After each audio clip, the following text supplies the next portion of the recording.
Hello and welcome to Riding in the Weeds. You are here with Jenny and Tash with episode number 104, and we have a really special guest joining us today. We are super excited to have Michelle Wolff on the show today. Some of you will have heard us talking about Michelle Wolff. She has inspired many conversations, and her name has been dropped on several occasions in this podcast. So it is only fitting that we bring her on, and we're just going to have a unscripted, fun, I don't know, girl chat, really.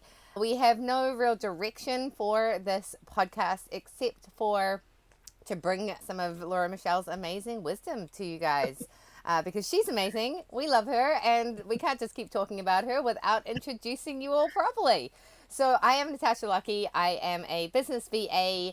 I will help you set up your business suite so you can get clients in the door. I will help you with a really simple website, and I will also help you get an online course into the world, keeping it simple and making it really easy for people to follow along. And I'm also a life and performance mountain bike coach. So that's me. I'm going to pass it over to Jenny, and then she's going to spin it around to Laura Michelle, and we're going to kick this conversation off. Yeah, I am Jenny Brandon. I'm an animal communicator and energy healer for animals and their people too. If you are struggling with challenges with your pets, whether that's behavioral, emotional, or health issues, we can check in with your pet and find out a little bit more information from their perspective and then help you guys get back to harmony together. And I'm going to let Laura Michelle introduce herself and kick us off a little bit here with how her work connects to being in the weeds sometimes. Yeah. Story of my life. You said this podcast has no direction, and I was like, there's so many layers of that I could, like, that's also the story of my life. No clear direction. So I am my name and insert name here. And I really help people resolve procrastination and resistance to write, to achieve their goals, to implement the marketing plans they already have and that are gathering dust. And right now I'm focused on ghostwriting and publishing and basically just getting people's voice out into the world, whether it's on social media or through a book or through speaking. And underlying most of my work is human design, which is a completely whack, crazy system that actually works. We just don't talk about the origin story much. It's crazy. I feel like that's with a lot of these systems and things that actually Yeah. work. Yeah. It's best not to talk about the origin stories because I Yeah. think they come from, they say that we download stuff, right? And Yeah. so often if there's many people downloading something and then the person who actually decides to bring the concept, which is a little bit wackadoodle to the general thinking, into Yeah. the world, it's gonna have a crazy origin story because Yeah. that was the person that had the guts to actually, seem like they were a little crazy. I think everything good probably starts with a little bit of crazy. That's a really good point. It comes through the people that just don't care that it's nuts. Right, And the rest of us exactly. are like, "Ooh, I can't say that." Well, and then that's your whole thing about the procrastination, right? What does it take to move through procrastination? I'm going to actually let you answer that Yeah. question, but I think it probably runs in this theme. It really does take not caring. What holds us back is caring what people will say, what they'll think, how we'll look. Because when we're by ourselves, we're just writing for ourselves or whatever. And when we were kids, nobody cared how they looked when they were kids. So we're sometimes like 7 or 8 or 9 years old before we finally soak in the instruction that we're supposed to give a crap what people think about us, how we look, how we sound, all the things. So people stop singing, they stop writing, they stop playing, they stop wearing the clothes that they want to wear and the colors that they want to wear. I remember distinctly being in third grade and that it happened and then it took forever to undo. I was wearing like pure red tights with turquoise shoes. I thought they were fabulous. And my mom was like, "Oh my God, those are clashing. You can't wear that." No. And we fought about it and I had to change clothes. Oh, and with a turquoise dress too, I think. So I'm sure it was pretty wild. But because of that, I let my daughter wear, as long as her body was covered, she could wear whatever she wanted. Three socks sometimes, mismatched colors, weird clothes. And she's carried that on with her three daughters, which I love. They can wear whatever they want as long as they're decent and we're not going to get in trouble or nothing. Like right now, the youngest granddaughter is experimenting a lot with wearing nothing and seeing how long she can get away with that. But yeah, that's such a good point you just made because I hadn't thought of it that way. That people who bring forth human design and other wacky systems, Byron Katie takes a lot of criticism. And also,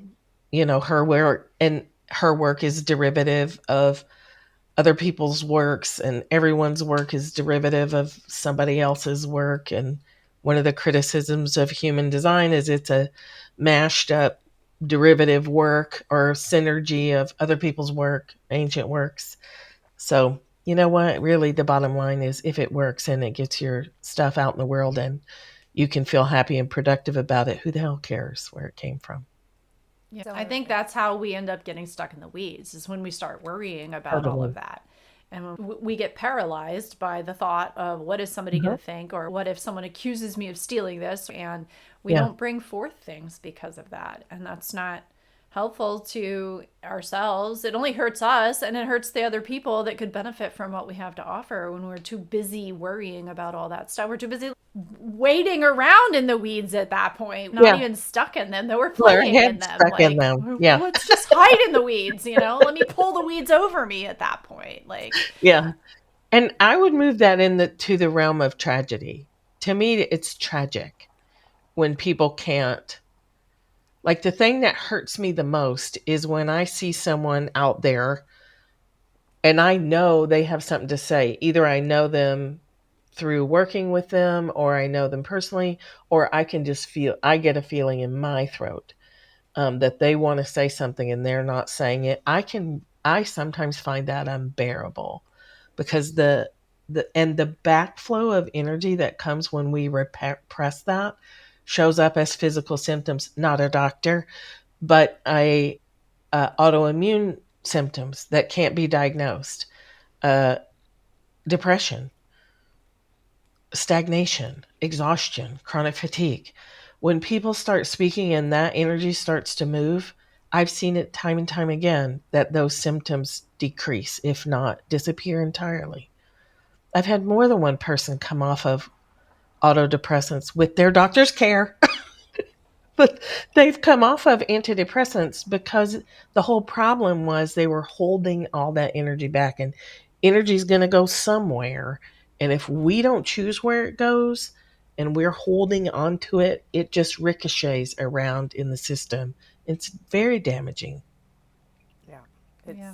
it's so interesting how I was actually as you're talking, I'm like, so I apologize for any of that energy that you've been feeling since you and I have met, Laura Michelle, because Well, I've that's my whole client load.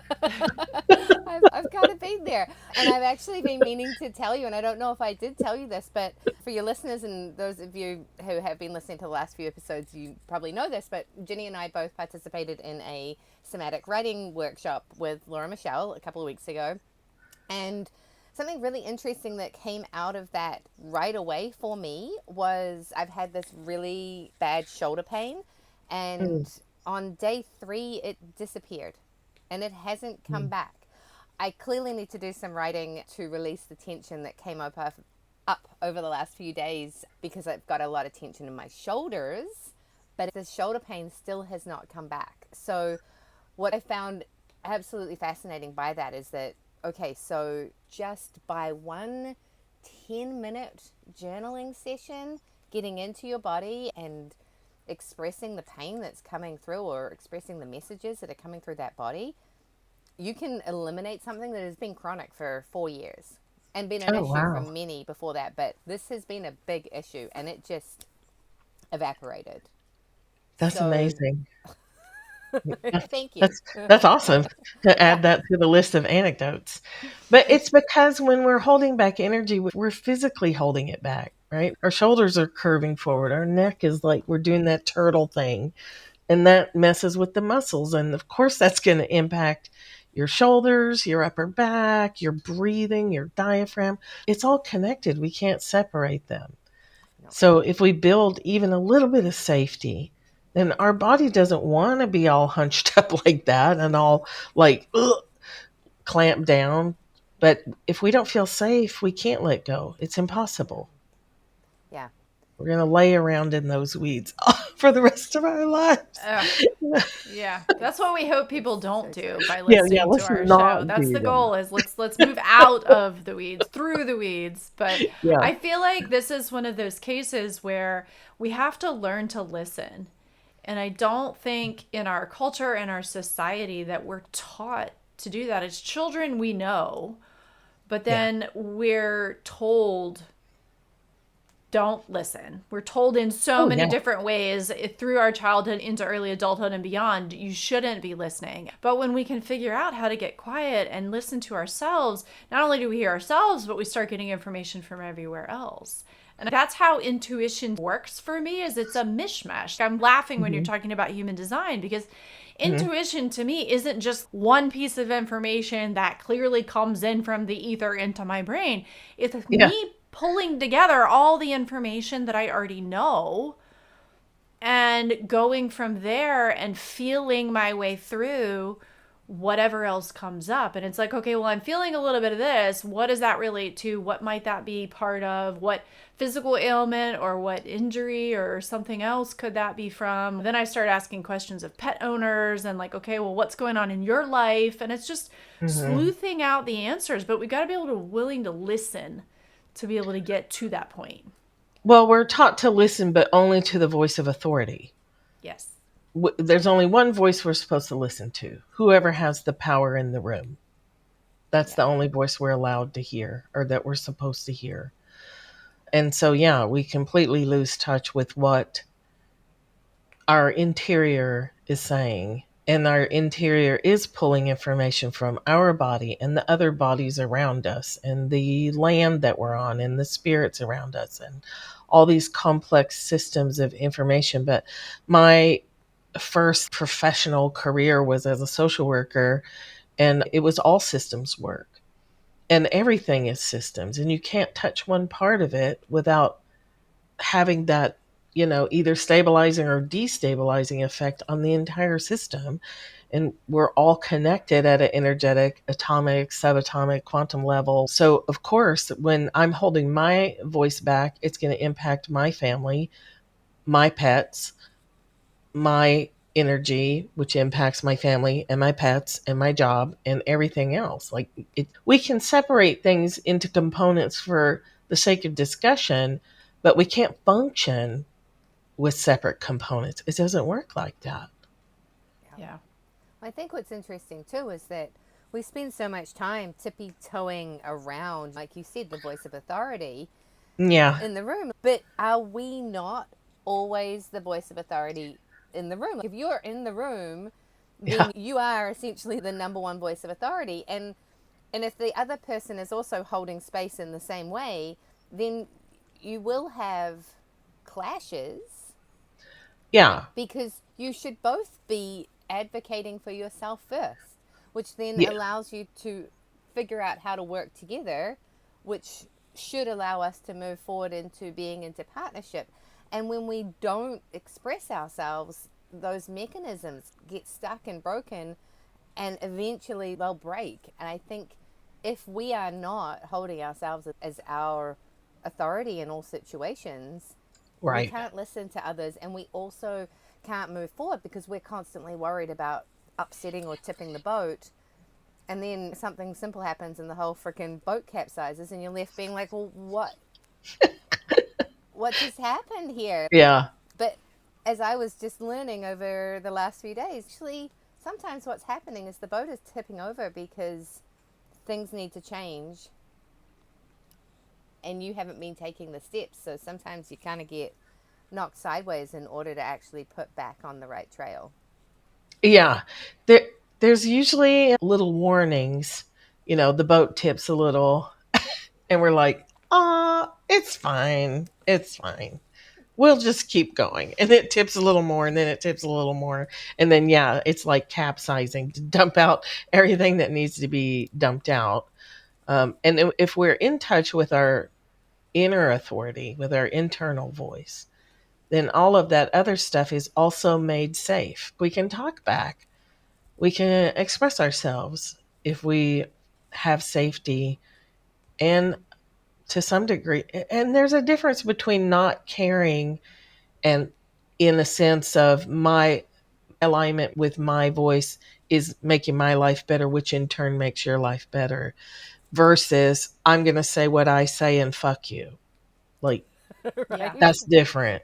Yeah. But sometimes we have to go through a fuck you stage.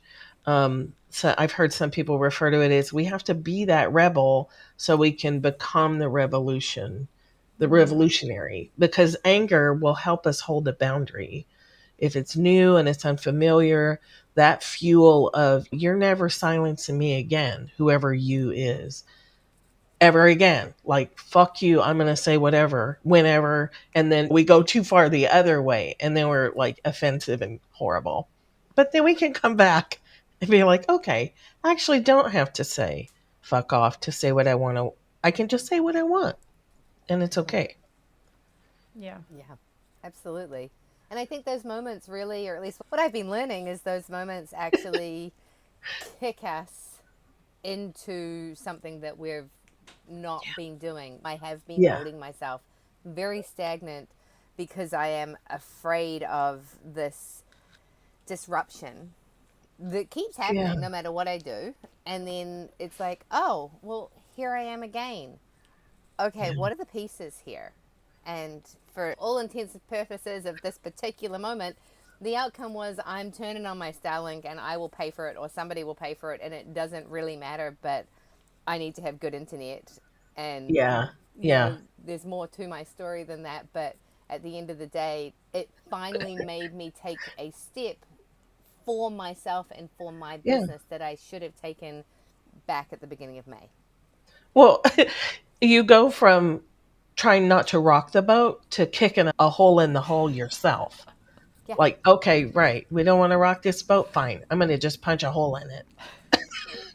Well, and I also think it's so funny how the same weeds crop up over and over again. And, oh, well, the internet, I don't have the right internet. It's the internet. It's the internet. And like, it Mhm. never is, right? It's It never never the is. thing that we keep going back to, claiming that's the problem. And I've had those situations where it's like I finally clear out the thing I said was the problem. And I'm still sitting there going, oh, well, okay, that wasn't the problem. I guess I'm going to have to dig a little deeper. And it really is about how we're showing up and what we are and aren't doing for ourselves and how we're using our Absolutely. voice. And it's so much easier to sit in the weeds and claim it's the weeds problem. It's Yeah. painful.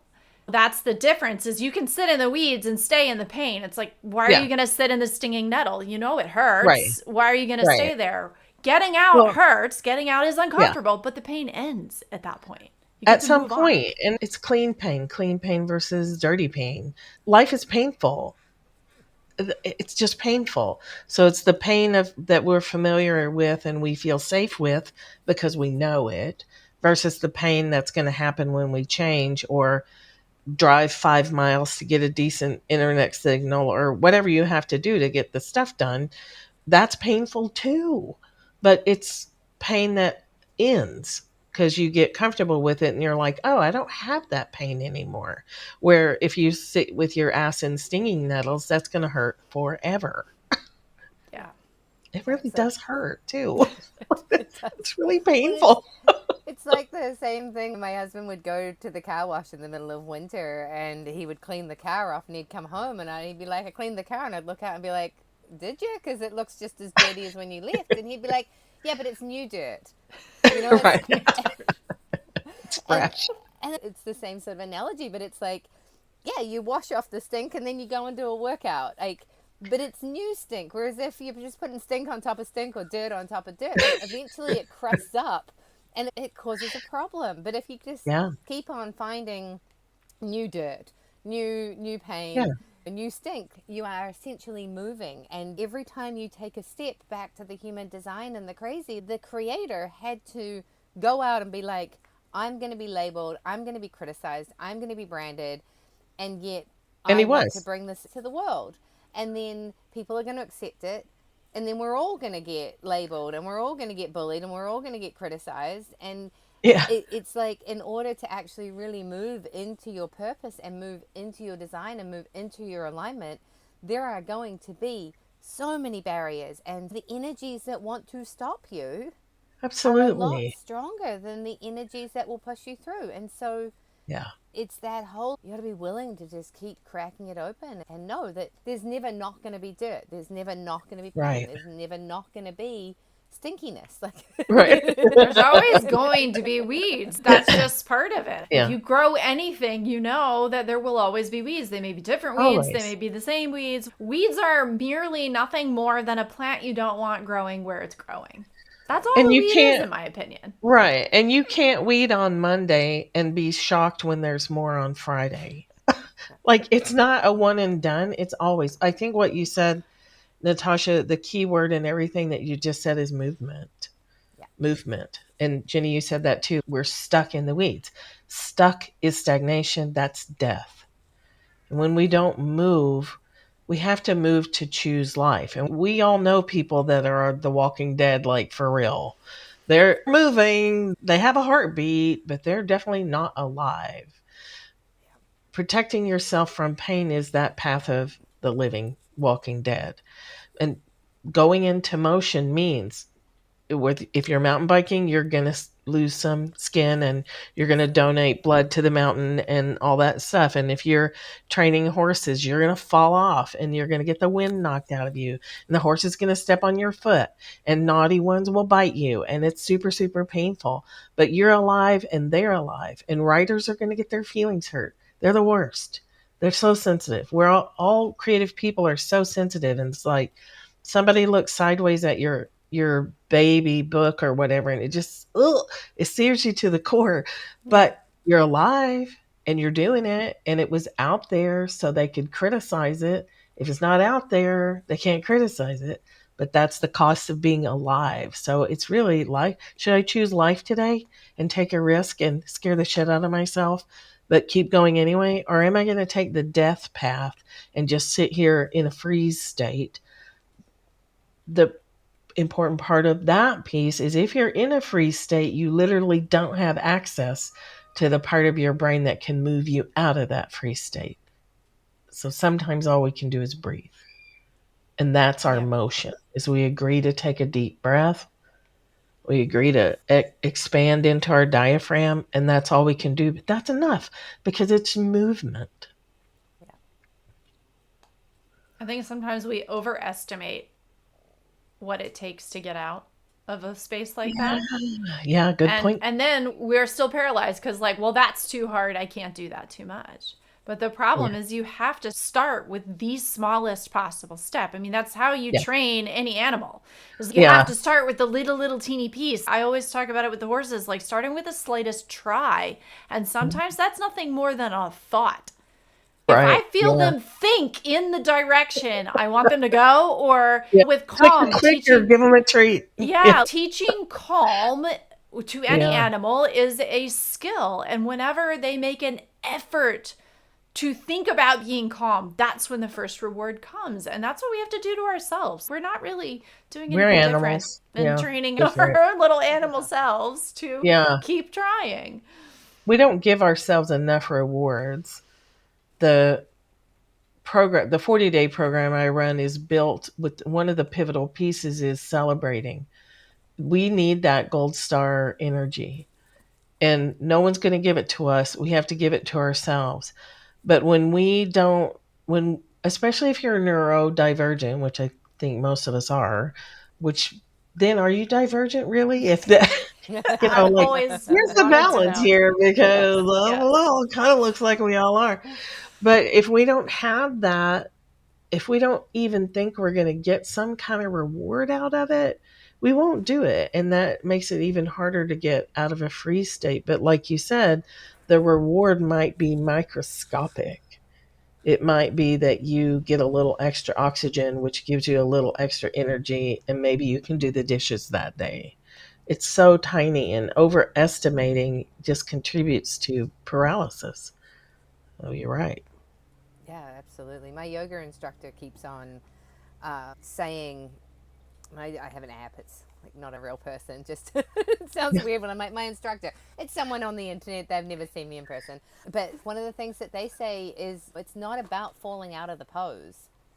It's not Yeah. about ever doing the pose perfectly.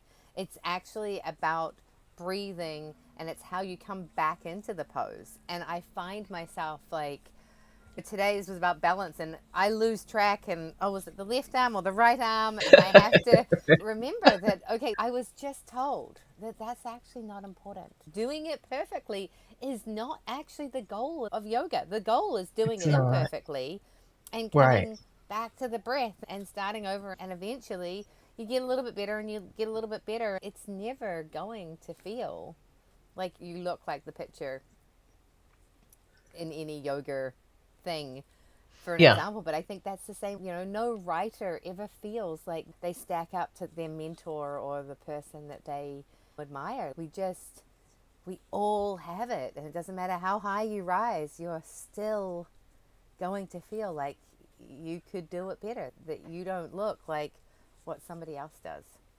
Well, and the people who do think they stack up or exceed their mentor are insufferable and no one wants to be around them. So it's not a bad thing. In moderation, it's good that we have a little humility, that we're always recognizing we're never going to master this thing completely. I mean, it's a miracle we get up and brush our teeth and can feed ourselves. And I mean, we do a lot just in daily living. I It's still kind wonder of how I'm impressive. unsupervised, okay? Yeah, Like same. I'm a zennial, all right? And I wonder how I'm unsupervised. Who Yeah. thought this was a good idea? Where's my Like caretaker? why Yeah. why am I by myself? What And then it's like happened? things happen, and you're like, I think I'm the adult in the room here. Oh, I Like, know. Isn't that the hardest how thing? am You're like, I? somebody fix this. Oh, Isn't I there have an to fix it. adultier adult Yeah, somewhere? Because I don't there's think I qualify. no. There Yeah. must be someone in charge that can take care of the situation, because I tried and I failed. So help. Well, and that waiting is a piece of paralysis too, because we're waiting for somebody to fix it, or we're buying a course thinking that that will fix it, or another book will fix it, or we're still like looking for mommy out there. Like somebody's got to fix this. I was thinking when you go from being a renter to being a homeowner and you can't just call the landlord, you have to take care of the problem yourself, and it's always expensive. Yeah. We sit around and wait for someone to save us, then the weeds just grow up around us. And time slips by so quickly. Yeah, Um, it really does. Yeah, things don't. Well, things do eventually go away, but that's not the goal. well, and then something else is right on its heels. Yeah. There's one of the first systems really studied the most was Buddhism, and it's still a big part of my worldview and daily practices. But part of what I use is just every day you anticipate this could be your last day. And to some people that sounds nihilistic, but to me it's like, no, really, this could be my last day. And do I want my last day to have been spent with me and my friend Netflix? Like, is that what I really want? Like, not that I don't ever want to, that's my best friend. So I don't want to ever have it. I don't want Netflix to feel like I'm ignoring it. But maybe I want to be able to have one point during my day that I can feel really like, yeah, I did a thing. I did the thing. I didn't want to, and I did it anyway. Yay, me. Here's my gold star. Now, what's next? What's next on the TV? Yeah, right. It's funny, I've been feeling that way about my yoga recently. It's like I Yeah. came onto the mat this morning and I was like, I don't wanna. I really Yeah. don't wanna. And today is not a good day for me to do a workout that's called balance, because I'm in that phase of my cycle where there isn't much. Oh, But there's no. I'm like, you know what? It's half an hour. I can get through this. And at the end of this, it'll be done. And then I can move on to the next thing. And then I'll know that when I get into parts of my day where I'm like, well, I don't really want to do this, it's like, well, maybe it's just a half an hour. And it could be a hard half an hour, but you will come out the other side. And, remembering that and using our tools as well when things go Yes. sideways. The other day, I picked up my journal and I frantically wrote it out. And Yeah. then I sat down and I meditated. And it didn't solve the problem, but it slowly brought me back into that balance. And these are important tools that we get taught along the way. And I think the more we can have in our toolkit and the more we listen and the more we hear, then that procrastination and that pain, and it just gets a little lighter. Yeah. On the surface, it doesn't solve the problem, but it resources you so that you can meet the problem. And then it's going to get solved sometimes in miraculous ways because we're not gumming up the works, thrashing around in the weeds and waiting, screaming for help. Well, we talked about this, I think, on one of the last episodes that sometimes the days that I have with the horses that look the worst. Yeah. Like not long ago, it was hot and buggy, and the Ugh. horses were not thrilled. I was drenched and not thrilled, and it was not our best work. I'll Ugh. be really honest, it wasn't. But you know what? 2 days later, when I came back and did another session, she looked incredible. And so sometimes those days that are not our best work are actually allowing the good stuff to come through. And if we don't hang out long enough to get Yeah. through that and to just let it be what it is, it doesn't mean anything. Just allowing it to be what it is and not being mad that it looks worse than it did the day before, or the other day, or whatever, then Yeah. like we can just keep going a lot more easily because it doesn't mean anything about anything that it was ugly today. So what? Right. Yeah. Something I like to do with people is to ask them to spend a day without labels because the Mm. label of, oh, this was bad, oh, this was good, and oh, I can't keep my balance. And that's okay. Our brain is designed to categorize and measure and compare and contrast and do all those things, and that's all fine. But when we forget that that's just a brain doing a brain thing, and it doesn't mean anything. What you said is like so critical. I get to decide what it means. So going back to that being in touch with your inner authority, we get to decide what it means. We get to pick a label or maybe just not label for the day. We get to tell a story about a fact or we get to just let it be a fact. It was hot and buggy. It was a hot and buggy day, period. Yeah, that's It it. doesn't mean anything unless we make it mean something. My question for you, Laura Michelle, is I always used to do this with Okay. people in coaching. The end of a coaching session, I'd be like, 1 to 3 things you remember, but I'm going to do this differently because that's not what we're doing here. 1 to 3 pieces of wisdom that you could give our listeners for staying out of the weeds, moving through procrastination. What are like 3 key pieces of gold that you could pass on? Similar to what you just said about yoga, it's not how often you fall off the path. It's not how often you freeze up. It's how fast you catch it and then choose to do something about it. And when you catch it, all you have to remember to do is take a deep breath. Take another deep breath and another deep breath. And then choose something, anything. Awareness, acknowledgement, action. Mm. So I'm aware that I'm frozen and I'm making a lot of excuses and telling myself a lot of stories. So I'm going to acknowledge that and be totally honest. Okay, I am fucking around right now. I'm scared about something and I'm freezing. So that's what's happening. That's the truth. And I don't beat myself up about it. I'm just naming the truth, which opens up the energy. And now I'm going to choose. Okay, I'm frozen.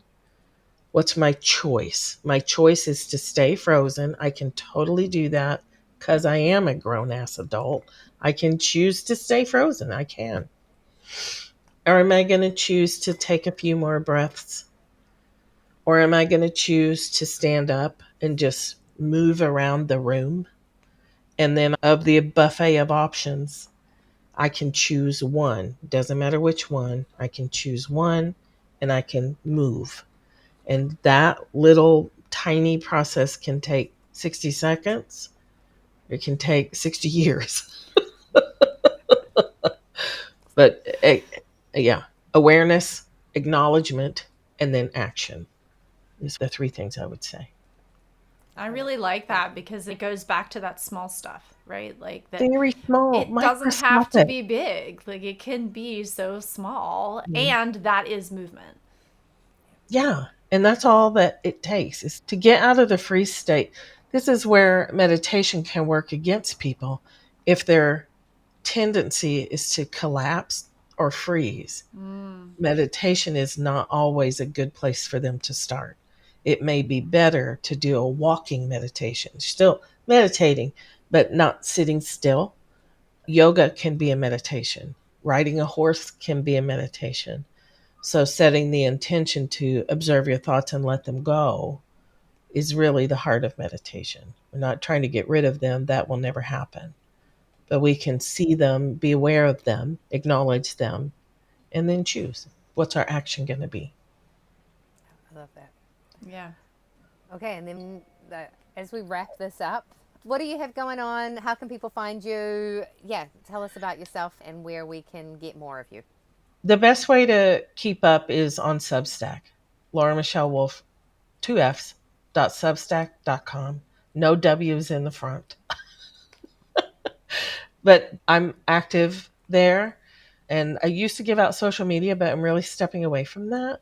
Mm-hmm. So the other place to get on an email list is wolfanddevosspublishing.com. I should have chosen a different name. It's hard. It's a lot of F's and S's. It's Wolf, WOLF, and AND, DeVoss, DEVOSS, publishing.com. If you can figure that out and get on that email list, then that's a great way to stay connected as well. And then Planet Human Design, if people are into human design, which is where a lot of people start with me. So just planethumandesign.com, book a reading, and off we go. Amazing. Well, thank you so much for your time today. This has been delightful. We Hey, hope that you'll come back because I think we've got so many more things that we could say. yeah, I really And enjoyed it. Thank you. yeah, it's been great. So, with that, let's wrap her up. I'm Natasha Lockie, and you can find me at bettygohard.com. I don't want to be on Facebook either, but I am. Natasha Lockie on Facebook, Betty Go Hard on Instagram, and you can find me on Substack. And I'm really trying to get back onto LinkedIn. All right, Jenny.